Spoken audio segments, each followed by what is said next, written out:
Andrea Giles, and you're listening to the Heal from Infidelity podcast, episode number 14, The Manual.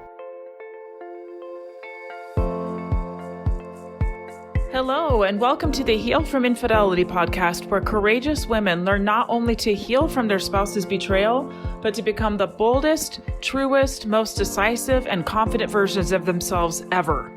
If you know there's more for you than the life you're currently living, but don't quite know how to get there, you are in the right place.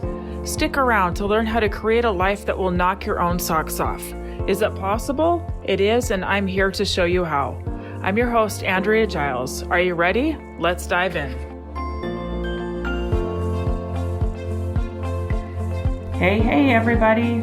Thank you for being here today. I love doing these podcasts. I love hearing from you. I love knowing that there are listeners out there that it's helping. I just love thinking about you.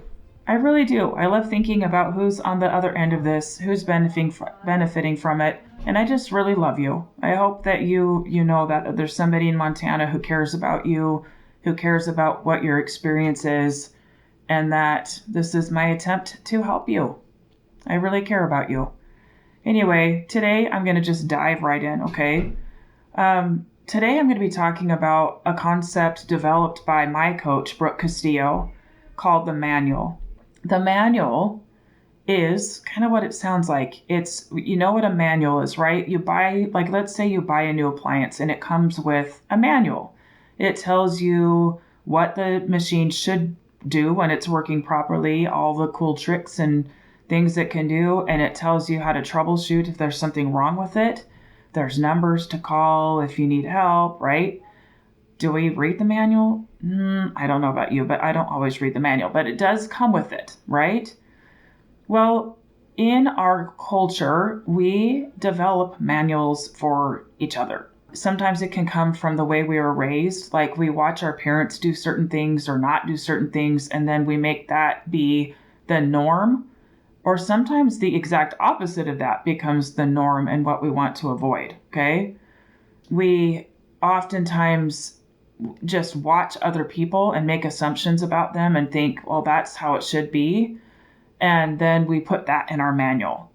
So what we do is we create these manuals for each other. They're often very thick.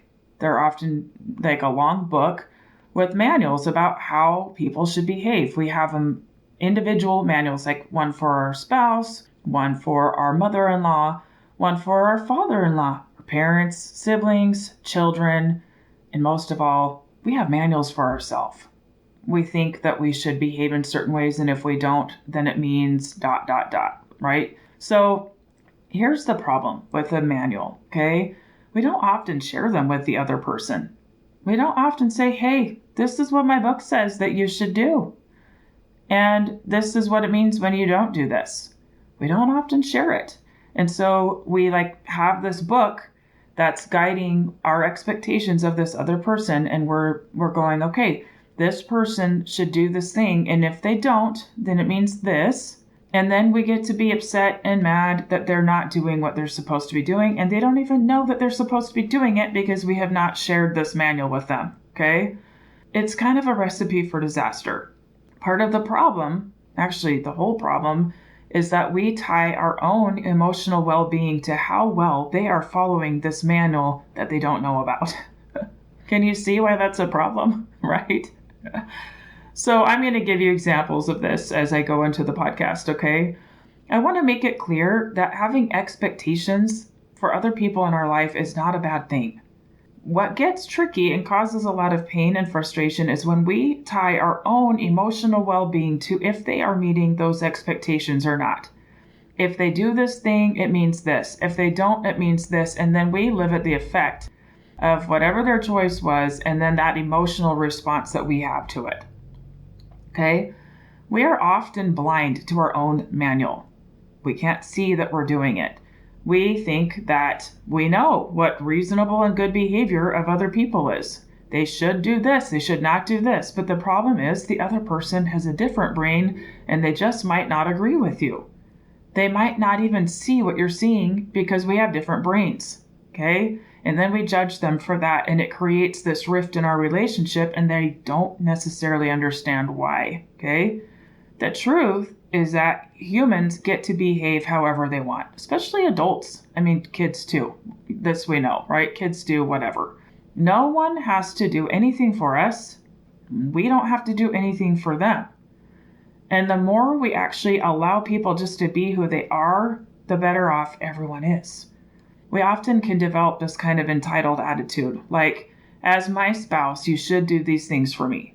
As my child, you should do these things for me to make me feel better as your parent. But in reality, they actually don't owe us anything. And we don't owe them anything either. We really don't. We don't owe anyone anything. Okay, I'm going to give you a few examples, okay? First of all, example number 1, my husband should want to go to church. If he doesn't, it means he doesn't respect me and our family. It means he's not spiritual enough, and then I judge him for that.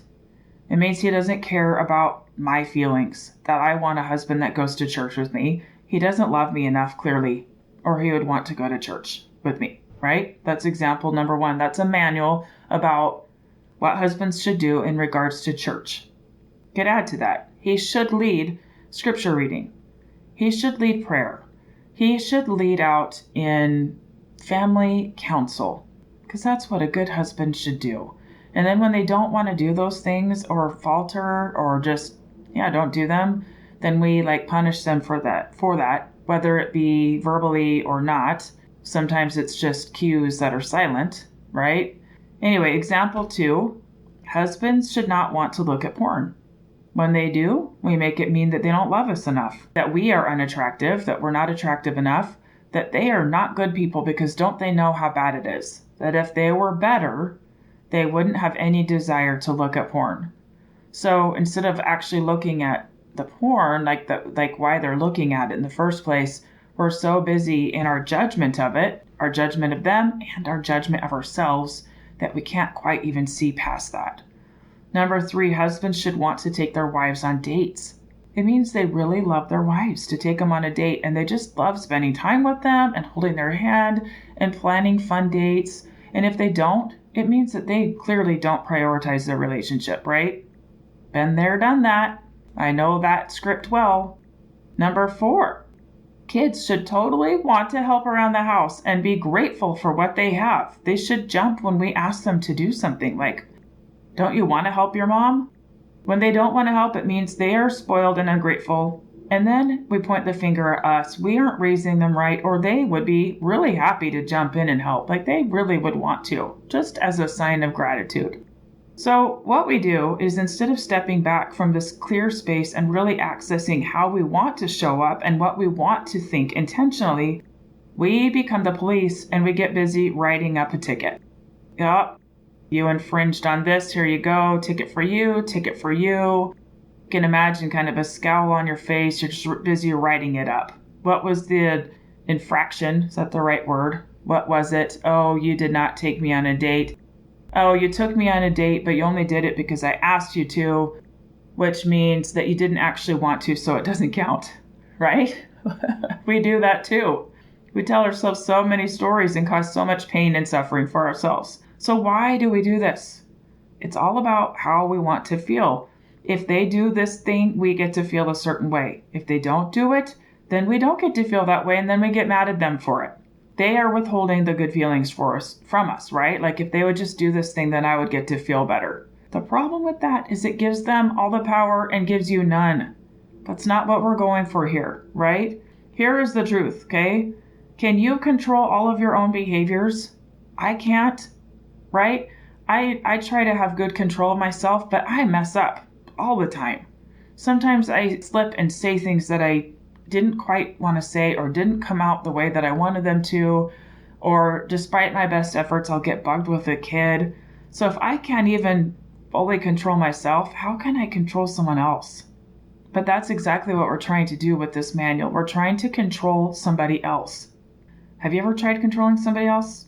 How is that working? My experience is it doesn't work real well. We might be able to get them to check the boxes. Okay, this is my manual. There's 37 things. Check, check, check, check, check. Okay, we might be able to get them to do that, but then we can't even appreciate it often because we want them to do those things without even being asked. They should just want to do them as a decent citizen, right? They should just want to. And then we don't even enjoy it anyway, right? Like back to the date night thing, like, okay, we're on this date because I told him that I want him to take me on a date, but we're sitting there with a scowl on our face and feeling tense because we're just convinced that they didn't actually want to go. And why don't they want to go with me? What's wrong? Why wouldn't he want to take me on a date? And so we just don't even enjoy it anyway. Okay, so I want to bring up something that some people might not agree with me on, but I'm going to say it anyway. How many of you have heard of the Love Languages book? I own it, okay? I've learned a lot from it. I recognize what my love languages are. I recognize what my husband's are. Great. Here's the problem, though. Oftentimes what happens is we like slap that book down and say, okay, husband, these are my love languages. This is what I'm an acts of service person. So I'm just saying as an example. So I'm going to need you to serve me. I'm going to need you to do these things so I get to feel loved and cared for. I see that you're a physical touch person. So I need to like check this box and do these things so you can feel loved and cared for. Can you see where I'm going with this? It's a little bit of a problem because we're saying these are my needs and you are responsible for them. And when you don't do those things, I have to feel bad because you're not stepping it up. It gives so much of our power away. It gives so much away, and it's putting so much pressure on the relationship. Like, you must do this thing for me to feel okay, right? That's a lot of pressure to put on somebody. I don't know about you, but I don't like being at the opposite end of somebody like pressuring me to do something so they can feel better. I don't love that. I think that there's great principles in the Love Languages book, like about understanding each other, but it's when we hand that to the other person, like this is your responsibility. You need to, these are my needs and you need to fill them for me. We get ourselves in a lot of trouble because we can barely take care of ourselves, let alone taking care of another person. Okay. So back to what I said before, is it wrong to have expectations and wants from our spouse and others in our lives? No, not at all. But it's when we hang our emotional health on if they do it or not, that's where we get ourselves in trouble. That's where we cause ourselves suffering and pain. Okay, so how do we strike a balance? Okay, so first of all, do you check in with your values? What do you value? You may want your spouse to go to church with you, but check in with yourself. Tell yourself the truth. What do you make it mean when he doesn't? Okay, what do you make it mean? Now you get to decide what your deal breakers are. One person's deal breaker might not be another. For example, I have clients whose spouses have been unfaithful. Okay, they have been in relationships with other women, and to them, for various reasons, they decide to stay. That is not a deal breaker. They decide that they're going to stay and work it out. For some of my people, it might be a deal breaker. End of story. I want somebody who would not ever do this. End of story. Okay? There's no right or wrong here. You get to decide what your deal breakers are. But getting clear and telling yourself the truth is the best way to move forward in asking and in requesting and in having expectations. Okay? So, for example, you may have the value of monogamy. You might say, I want to be in a monogamous relationship. You might really like that value and feel good about that value. You can request of your spouse that he be monogamous and make it clear that he can do whatever he wants. But if he decides to step out of that, you will choose not to be married to him because it's not in line with your values. Do you hear that? Like, there's no drama there. There's no, he must not care about me. He must not love me. It's simply that his values clearly do not line up with yours. That's it. His values do not line up with mine. I choose to be with somebody where we share similar values, at least around certain things, my deal breakers. You get to choose, and then you get to keep all of the power here, and you're not trying to change him. You're like, okay, knock yourself out. If that's what you want, that's what you want. But this is what I choose for me. I love you. I love me. This is what I'm doing. You get to decide what your boundary violations are. You may have preferences on how you want to be treated, and then you may have deal breakers, right? The clearer you are about these and the clearer you communicate them, the easier the relationship will be for both of you. They are no longer guessing what you want, and you are clear with yourself and taking full responsibility for how you feel. Okay? So as you've listened to this, I want you to be curious with yourself of who you have manuals for. You probably have quite a few. We all do. I have several manuals. A manual for my husband, for children, for myself, for the church I belong to. It should do this for me, should not do this, right? And I've been working on those things and really cracking them open and going, oh, that's so interesting that I made this mean that. I wonder what would happen if I let go of it. I wonder what would happen. So I'm going to give you a little bit of a funny example of me and my attempt to open up my book and discover one of the things that was in my manual, okay? This is for my husband, my current husband, and I love him dearly, but I don't think he would be too ashamed to know that I shared this with the whole world. He's kind of messy. I love him, but he's a little bit messy, okay? And sometimes he'll like use the bathroom, specifically the toilet, and like leave a mess, like, I won't go into detail, but just like not super neat and like not scrub out the toilet. That's what I'm getting at. Okay. Like not like totally make a mess and not scrub it out. And we've been married for 4 years. 4 years. And in my mind, I'm like, man, like who does he think is going to clean that up? Does he think I'm going to go clean that? Why does he think that I should like clean up his mess? Like, why? And then I'd be all bugged. Like, geez, he really should clean up after himself. And then, round and round I went. Then I felt bad that he didn't. And he must just not respect me. Whatever, right? Okay. One day, I just, I wonder why he doesn't clean it. So I asked him, like, hey, husband, okay, so you just used the bathroom. It looks like this. So why don't you clean it?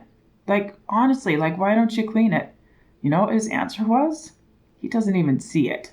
His brain, he does not see messes. He does not see them. It's like he's blind to them. He doesn't see it.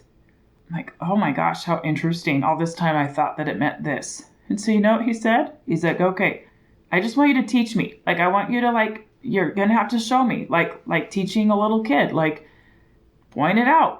Hey, Alex, I need you to go do this. Please do this. He's like, just tell me what you want. Like, just make a request. We talk a lot about our approach because sometimes my approach is not great and I'll come in a little too strong at times, but I'm working on that too. And the more that I just like drop into curiosity and ask and go, I wonder why he doesn't, instead of making it mean all these things, I'm like, what do you know? He honestly does not even notice it. He doesn't even see it. What?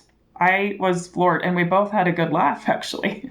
Like, that's so funny to me. Like, how do you not see?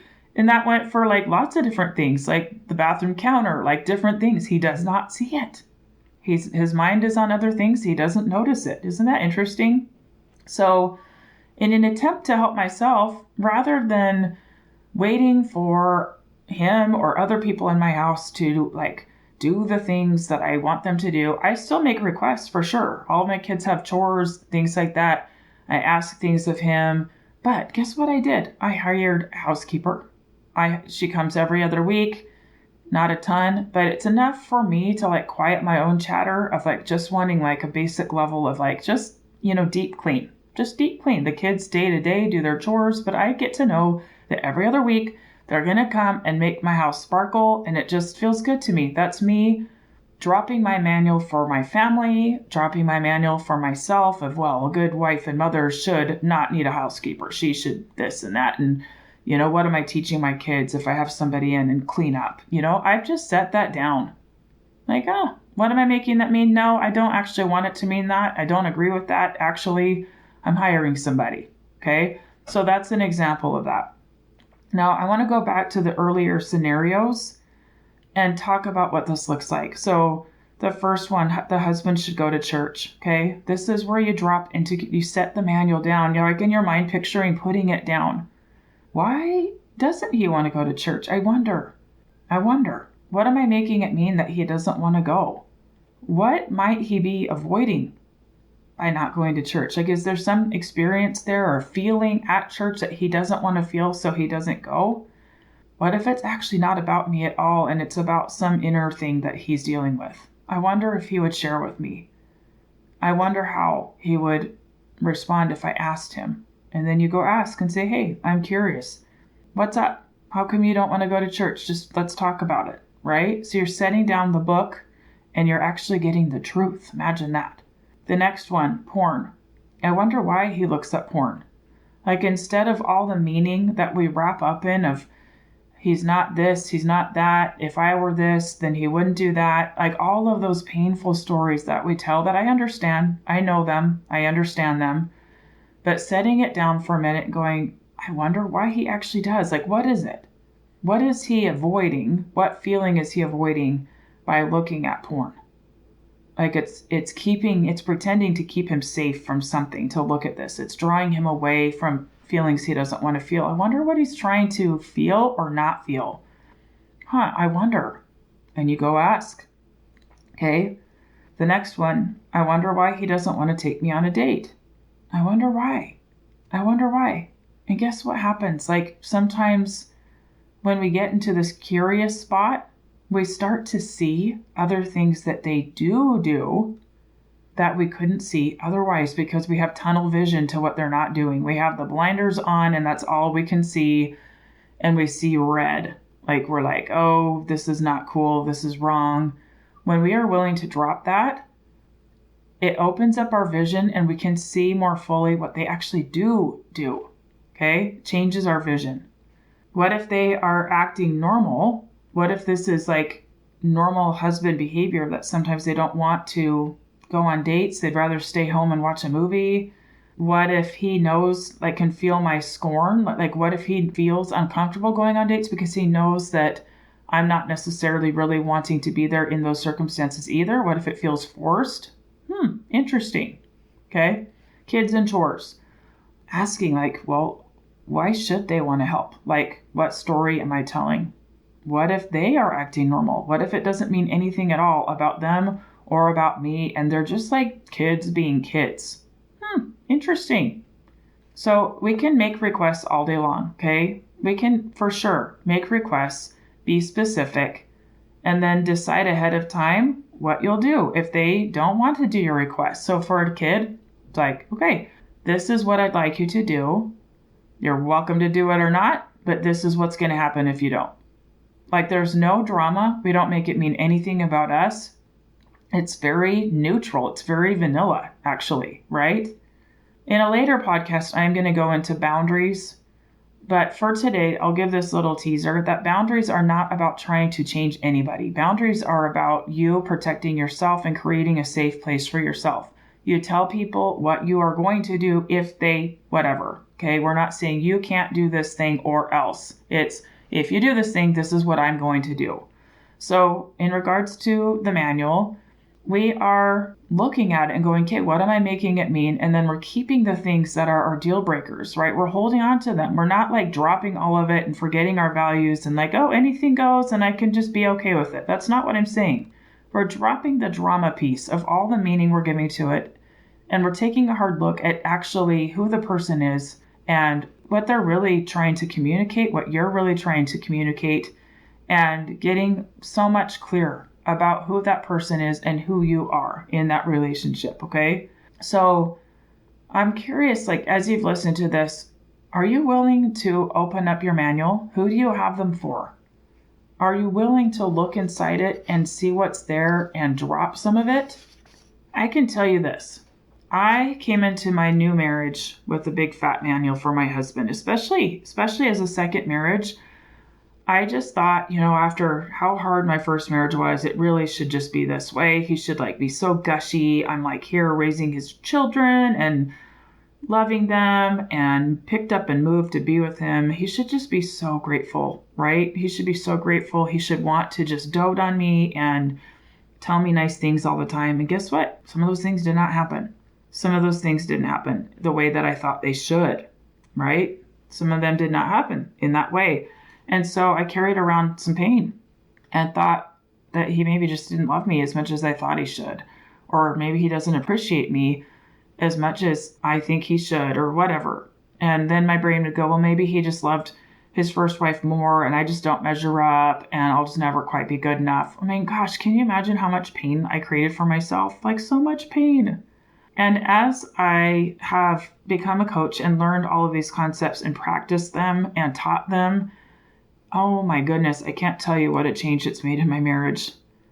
It feels so much better to just let him be who he is and just love him so much where he's at. And the magic in it, this is seriously magic. The more I set the manual down, the more I actually get what I want. It's so awesome. It's like, I don't have that manual. I'm not like, wagging my finger at him. I need you to do this. And, I'm not trying to control him. He gets to be him. And the thing is, he wants to do those things for me. He wants me to be happy, but it feels so much better when it's like from an authentic place rather than because somebody's like, pulling it out of you, dragging it out of you. Generally, that doesn't go well, right? So the more I have just backed off, oh my goodness, like if you would have told me 4 years ago, like how verbal he would be in those words of affirmation and affection, all those things, like I wouldn't have believed you. Like it's amazing. Like he's so verbal, so affectionate all the time. Those very things that I like wanted so bad, I now have them. And it's not because I like dragged them out of him. It's because I set down my manual and decided that things were perfect where they are and that I could be happy and full of love right where I was, and that he was not responsible for my emotional health. That actually falls on me. So my challenge for you is to go out and look at where your manuals are. Go see where they are, okay? Ask yourself some tough questions. Have the courage to set down the manual. I know it feels scary. I know it does. That's where faith comes in. Drop the manual and watch things unfold. Some of you are not going to be staying in your relationships. It's okay. What's your manual for yourself around that? What's your script? A good wife, what? A good wife doesn't, what?